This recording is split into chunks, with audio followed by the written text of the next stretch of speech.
उत्तर प्रदेश की सियासत लगातार तेज होती जा रही है। अब चंद्रशेखर ने योगी आदित्यनाथ को ललकारा है, लेकिन मायावती भी पीछे नहीं है। उन्होंने भी योगी आदित्यनाथ को लेकर बड़ा बयान दे दिया, जिसके बाद अब हलचल तेज हो गई है। साफ तौर पर यह माना जा रहा है कि अब योगी आदित्यनाथ न सिर्फ चंद्रशेखर को बल्कि मायावती को भी जवाब देंगे। क्या कुछ किसने कहा, चलिए हम आपको बताते हैं इस रिपोर्ट में। भीम आर्मी के चीफ और नगीना से सांसद चंद्रशेखर ने सबसे पहले बड़ा ऐलान किया और उसके बाद मायावती ने भी हुंकार भर दी, जिसे सुनकर सब हैरान है। चंद्रशेखर ने जिस तरीके से योगी सरकार पर हमला बोला और फिर उसके बाद मायावती ने जिस तरीके से प्रतिक्रिया दी है, उसे जानना बेहद जरूरी है।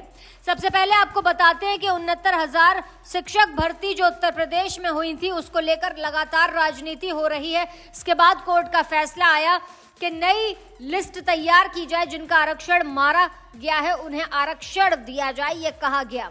इसे चंद्रशेखर एक बड़ी जीत अपनी बता रहे हैं और सीएम योगी आदित्यनाथ की सरकार को चेतावनी दे रहे हैं कि अगर जल्द से जल्द फैसला नहीं लिया गया, नई मेरिट लिस्ट नहीं आई, तो फिर आंदोलन होगा। अब इसी तरीके की एक धमकी मायावती ने दी। सबसे पहले चंद्रशेखर का ट्वीट आपको दिखा देते हैं कि उन्होंने लखनऊ खंडपीठ के फैसले के बाद क्या कुछ ट्वीट किया है। और उन्होंने अपने ट्वीट में लिखा है कि 69,000 शिक्षक भर्ती आरक्षण घोटाले के पीड़ित अभ्यर्थियों के संघर्ष के साथ आजाद समाज पार्टी शुरुआत से ही कंधे से कंधा मिलाकर खड़ी रही है। चाहे सड़क पर उतरकर आंदोलन हो, विधानसभा का घेराव हो या इको गार्डन में रात भर धरने पर बैठना हो, मैंने कई रातें इन आंदोलनकारी छात्रों के बीच ही बिताई। इसलिए इनके दर्द को करीब से महसूस करते हुए सांसद बनने के बाद सदन में भी इस मुद्दे को पुरजोर तरीके से उठाया, लेकिन योगी सरकार लगातार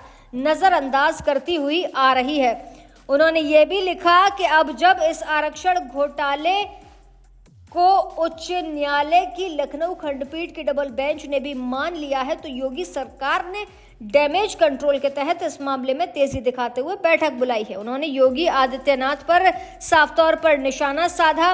उन्होंने कहा कि हम योगी सरकार के फैसले पर निगाह टिकाए हुए हैं, क्योंकि कोर्ट ने कह दिया है कि नई मेरिट लिस्ट आनी चाहिए और अगर यह जल्द से जल्द नहीं होता तो फिर धरना प्रदर्शन होगा और अब जो आंदोलन होगा तो सरकार गिराने तक का आंदोलन होगा। अब बीएसपी सुप्रीमो मायावती ने भी भारत बंद को लेकर बड़ा ऐलान कर दिया है। उन्होंने 21 अगस्त को होने वाले भारत बंद का समर्थन किया है। मायावती ने अपने ट्वीट में क्या कुछ लिखा है वो भी आपको बता देते हैं। मायावती ने लिखा है कि दिनांक 1 अगस्त 2024 को माननीय सुप्रीम कोर्ट के निर्णय के विरुद्ध SC/ST के पूर्व की आरक्षण व्यवस्था को बहाल करने हेतु केंद्र संविधान संशोधन की कार्रवाई करे, जिसको लेकर कल इन वर्गों द्वारा भारत बंद का आह्वान है, जिनसे इसे बिना कोई हिंसा के अर्थात शांतिपूर्ण करने की अपील की गई।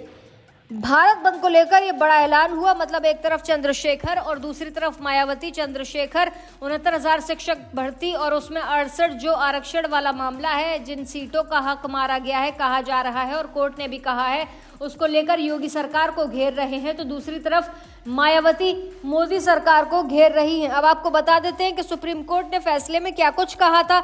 उस फैसले से आपको समझ आएगा कि क्या कुछ मामला है और क्यों ये विवाद आखिर हो रहा है और विवाद के बाद अब भारत बंद का ऐलान क्यों किया गया है।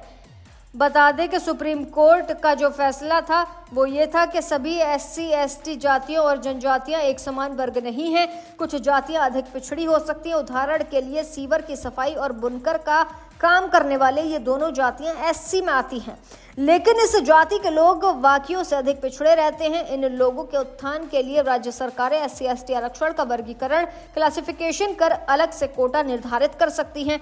ऐसा करना संविधान के आर्टिकल 341 के खिलाफ नहीं है। सुप्रीम कोर्ट ने कोटे में कोटा निर्धारित करने के फैसले के साथ ही राज्यों को जरूरी हिदायत भी दी और कहा कि राज्य सरकारें मनमर्जी से ये फैसला नहीं ले सकती हैं। तो कुल मिलाकर भारत बंद पर बवाल है, देश में मचा हाहाकार है। चंद्रशेखर के बाद मायावती ने बड़ा ऐलान कर दिया है। योगी आदित्यनाथ की सरकार को घेरा जा रहा है। चंद्रशेखर और मायावती द्वारा अब वक्त बताएगा कि योगी आदित्यनाथ इन दोनों के इस बयान का क्या पलटवार करते हैं। आपका इस खबर पर क्या कहना है, हमें कमेंट सेक्शन में जरूर बताइएगा। ऐसी ताज़ा तमाम बड़ी अपडेट्स के लिए आप देखते रहें अपना उत्तर प्रदेश।